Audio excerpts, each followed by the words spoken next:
All right, this is the 2020 Yamaha XSR900 American Edition. Had it for about a couple weeks now. Did some mods to it already. It's just a walk around. Small things, you know, like painting the tires, lettering, just to give it a little extra styling.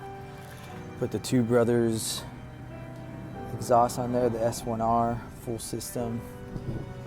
Comes in stainless steel, but eventually the heat turns it a nice gold color, which looks great. Put the Shogun frame sliders on there. The fender eliminator looks pretty good. The bar and mirrors, the main ones, or the stock ones, are really large. I still plan to do a couple more mods, like clubman bars, change the turn signals for the front. But overall, it's a good looking bike. They turn it on for you.